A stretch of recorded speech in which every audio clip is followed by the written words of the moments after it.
Hello, everyone, and welcome to the third edition of Sven's Chatty Corner, where we discuss things and we talk, and you guys leave comments and do stuff and rare. So yeah. Right, I'm going to go through some of the comments on the last video, because I'm not entirely sure where I want to go with this, but anyway.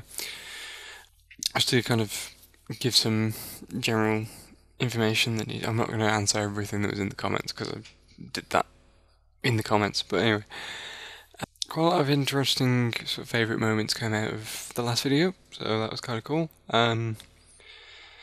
People seem very keen, seem very fond of certain things, and some of the things might come back, some things might not, blah blah. I'm going to say it again, based on one comment that was in here. We have I'm not going to be doing the Ratchet & Clank Future Trilogy like I said that I was going to do maybe one day, but because, as I said at the end of Tools of Destruction, not a lot of people really didn't really seem to get a lot of feedback on Tools of Destruction, and as a result, it's kind of made me a bit discouraged from doing Quest for Booty and Crack in Time. I would only be willing to do it if I was sort of almost more likely to get interest in it, because I didn't get much interest in it last time. But anyway, I had a request for Portal 2. Portal 2 is a possibility. I did do the first one, after all. Don't go watch that one, because it's terrible. No, it really is. But, yeah. Doing a second one might happen. Don't see why it wouldn't. What else we got? A couple of other requests. I got a request for The Last of Us when that comes out. Obviously, The Last of Us actually looks like a really good game from what I've saw, and of course it's from Naughty Dog, so of course I'm interested in it there. Whether or not I'll actually do an LP of it remains to be seen. And my general rule is I play the game first, see if I like it. If I do, and I think it'll be interesting enough to do as an LP, and I like it enough, and I'm enthusiastic enough about the game that I'd want to sit and record it for a good period of time, and it might be. So that one's a possibility, but again, it's in one of those kind of let's wait until it's out and I've played it kind of thing. I had a request for Rayman. Fun fact about Rayman is I literally just bought it off the PlayStation Store. I bought a whole load of PS1 games just because I was like, yeah, go on them.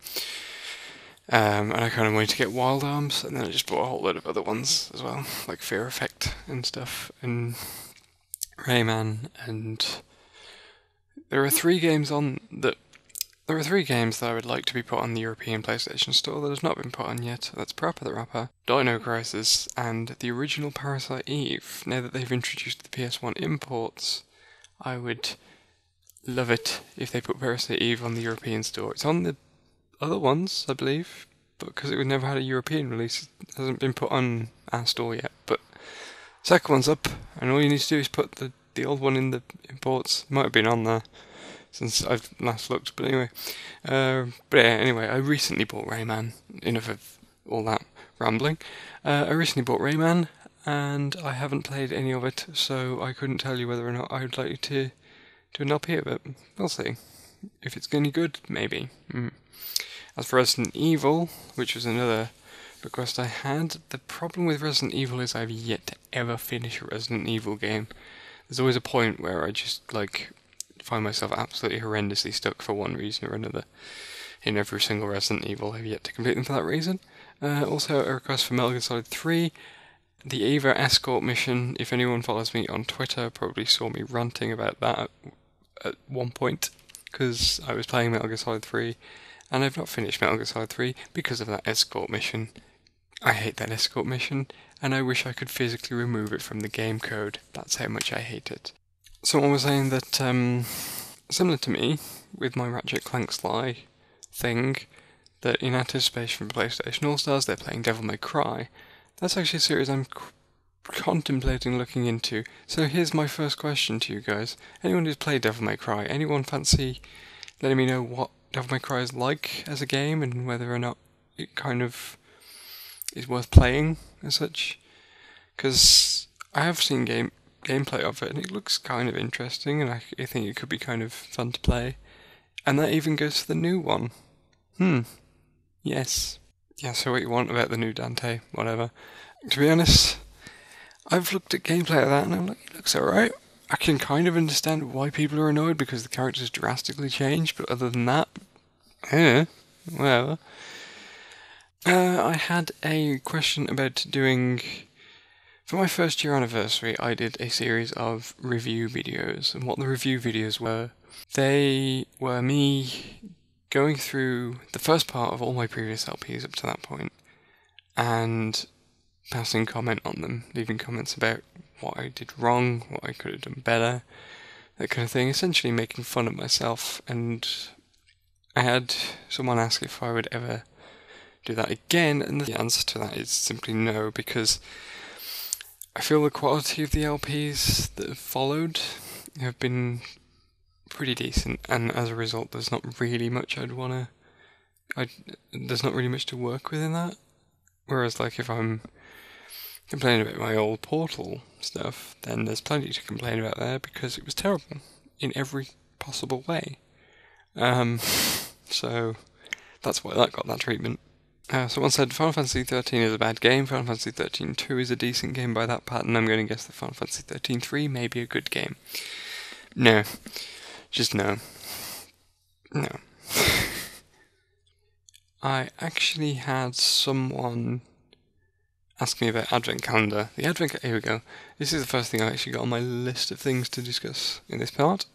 The Advent Calendar is not going to happen this year. That is the official announcement on the Advent Calendar front. There will not be an Advent Calendar because on the 20th of December I am leaving the country and I won't have access to my video stuff from that point for another couple of weeks, about 2.5 weeks, something like that, because I'm going to be in America.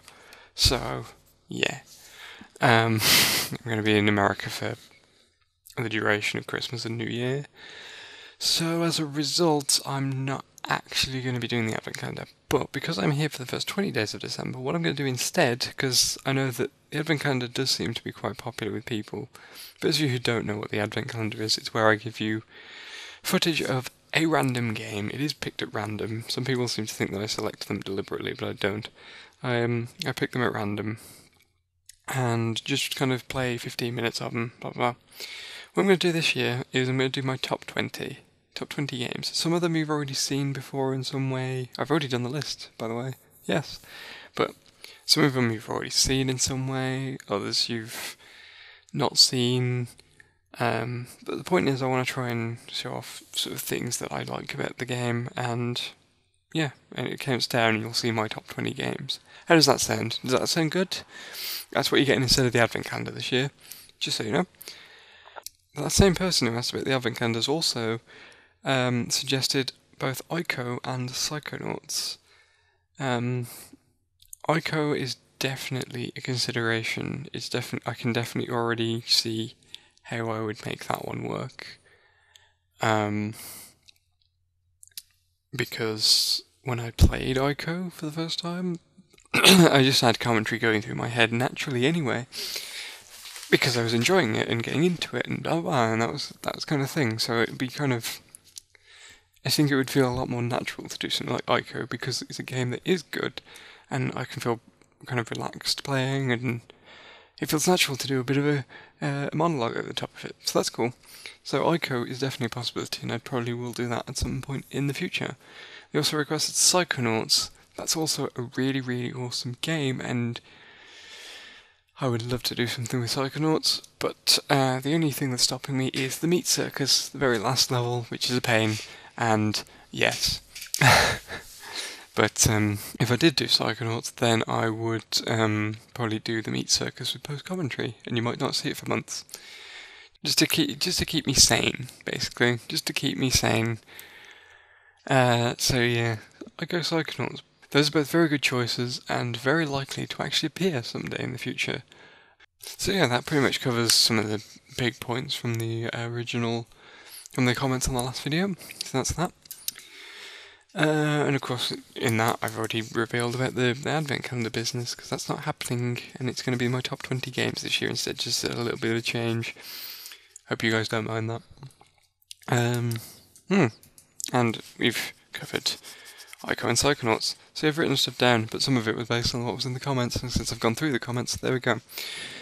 So, what we got? Okay, first of all, general updates.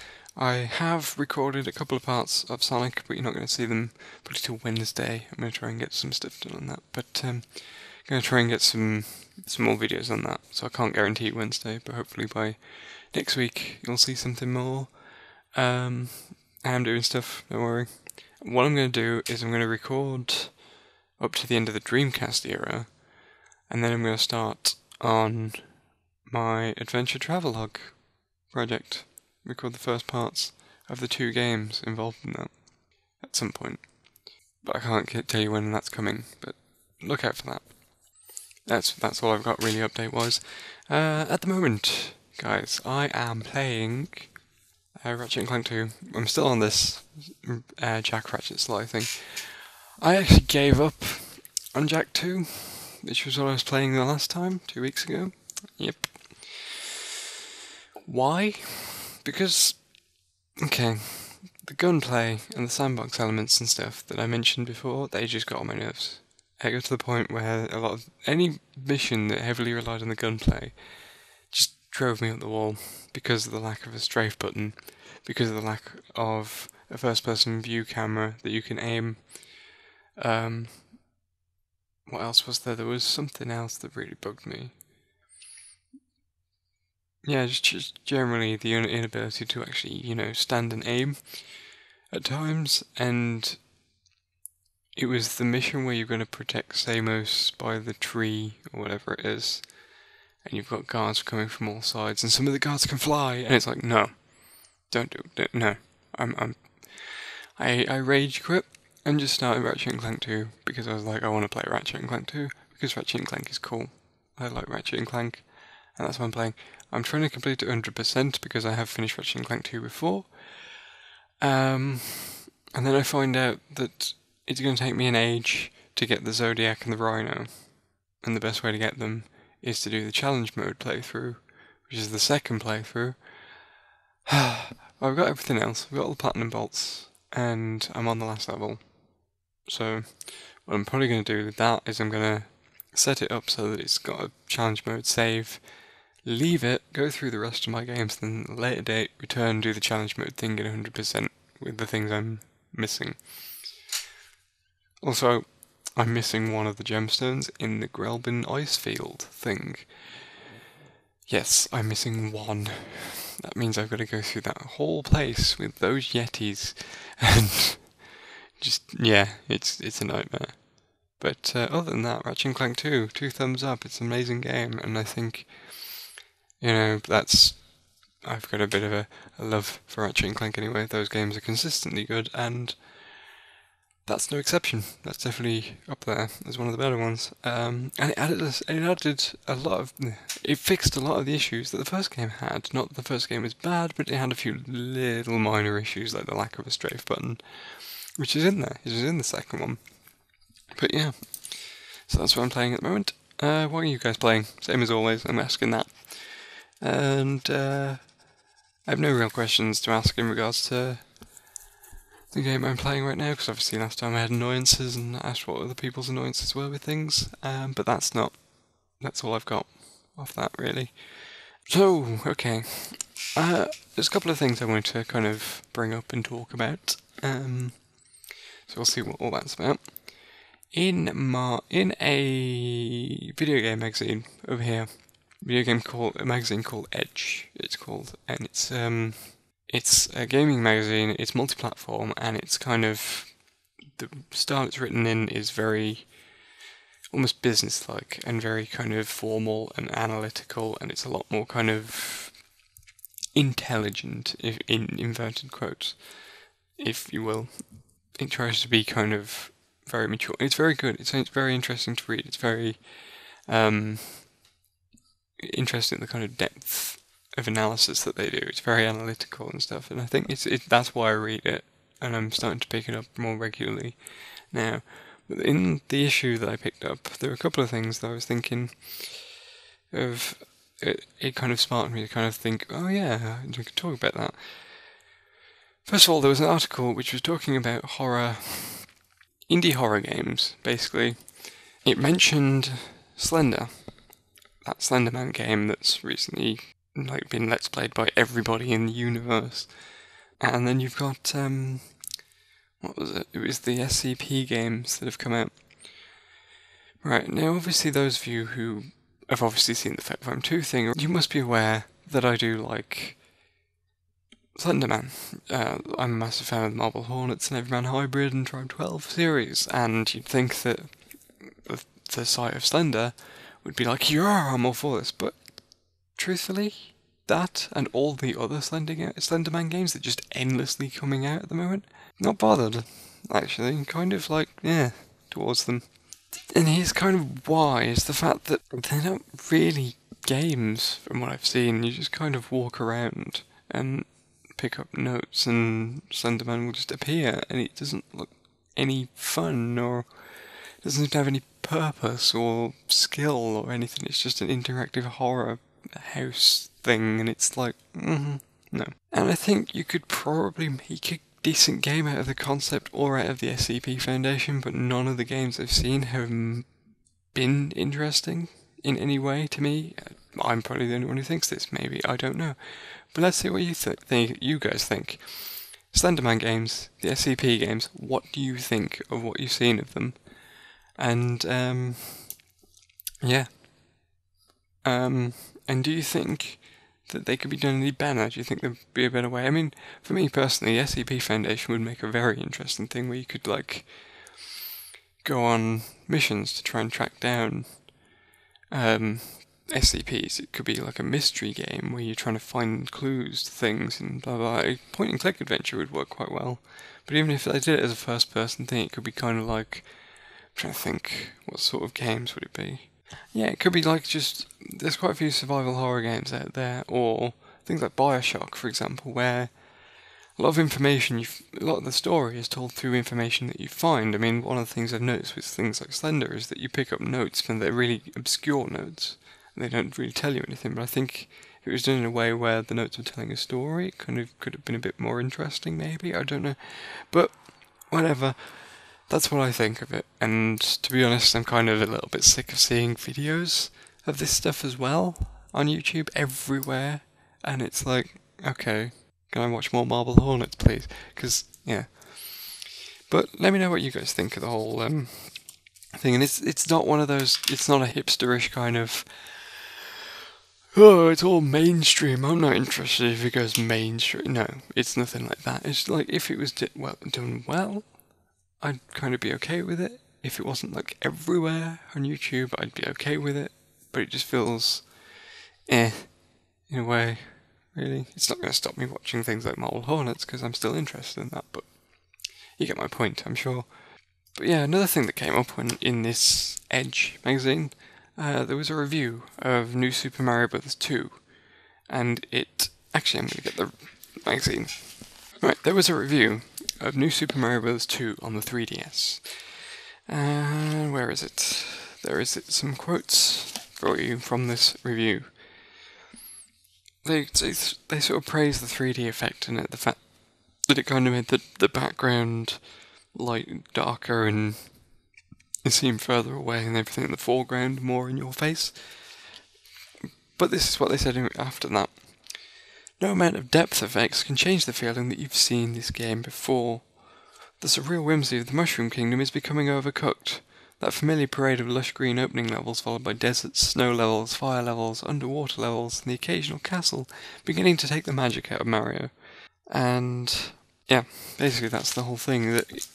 And I've noticed, in terms of that game, in terms of New Super Mario Bros., that the general attitude towards New Super Mario Bros. 2, from what I've been reading, is, it's okay, but haven't we played this a million times already?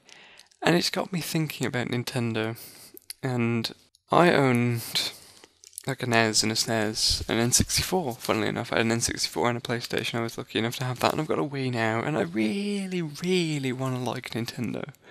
You know, I really do. But it seems that Nintendo are really, really good at coming up with, like, very basic concepts of things, and then everybody else does a better job at improving on them and making them more interesting. Truth be told, I actually prefer a lot of Zelda clones, if you will, to Zelda itself. Things like Okami and Alundra on the PS1, for example, I've had much more enjoyment out of than any actual Zelda game, as weird as that might sound to some people, but it's made me think, have Nintendo just kind of run out of ideas? Because, I mean, I've looked at the Wii U launch lineup, and all I'm seeing is ports of games that are coming out on the PS3 and 360 anyway, and, what else was there? Just your kind of typical Mario and Zelda. Every time I see a Mario game announced from Nintendo, I'm like, yes, and, you know, it's just become so tired and so formulaic. I'm just like, is this all Nintendo are going to do from now on? Do you realise when their last major franchise was? I'll give you a second to think about that. Okay, I won't. It was 2003. Yeah, it's been a good 9 years since Nintendo have come up with a new franchise, and I think that it's kind of about time that they did. See, that would be the thing that would win me over if they came up with something. And I think Nintendo as well really need to try and move away from this whole let's be family friendly all the time, because that's not what the gaming industry is anymore. The gaming industry is trying to appeal to as many audiences as possible, and by sticking exclusively to the family audience, they kind of seem to be alienating everybody else. This is pretty apparent again to bring up PlayStation All-Stars. Yes, I'm gonna say that one reason why I consider that game looking better than Brawl, for example, is the fact that the range of characters kind of shows that Sony have got a wider range of games at their disposal, and I reckon that Microsoft is the same situation. There's pretty much something for everyone on the 360 as well. And I just think, why is this the case? What has happened to Nintendo that you kind of, suddenly I'm looking at the Brawl lineup and going, they're all kind of cartoon characters, aren't they, really? I think the only one that doesn't really seem to fit is Samus. And Snake, obviously, but whatever. Do people agree with me on this one? That Nintendo could do with getting some new ideas, and, I mean, really new ideas, not like sticking a tablet computer in a controller. Really, what's that all about? See, that's another thing that's putting me off the Wii U. I don't want to play a game with a tablet computer. I want to play a game with a controller. Nintendo, just make controllers again, please. Jesus. Anyway, enough of that. Just want to know what your opinions on that as well, just to see what people think of that. So, that's gaming. Of course, I'm going to bring up other things. I'm going to bring up my blog, my movie blog again. Since the last thing, I believe the clues that I gave, there were 3, weren't there? Yeah, I've posted 3 reviews, so I can reveal those clues. Remember the cryptic clues I gave? I'm going to keep giving them. That's going to be a thing, by the way. Right, so this worked. First clue that has been revealed was, which was the day after I posted the video, was from a distant nation, Jennifer Lopez should be ashamed of herself. Now, the explanation for this is Jennifer Lopez should be ashamed of herself actually is a reference to the god-awful movie Jiggly, whatever it's called. It's Gigli. It had Jennifer Lopez and Ben Affleck, and it was made, and the producers were like, hey, these two are a couple, so we should highlight this as much as possible, but then they got a screenwriter on board who had no idea how to write romantic or sexual dialogue, and then we end up with a line like Jennifer Lopez lying in bed in her underwear going, "It's turkey time. Gobble gobble." Meanwhile, Ben Affleck just looks at her with an expression that says, "Why am I doing this movie?" That was the clue, believe it or not. Yep, the turkey time. Remember the first part of the clue said from a distant nation? Yes, this is a Turkish movie.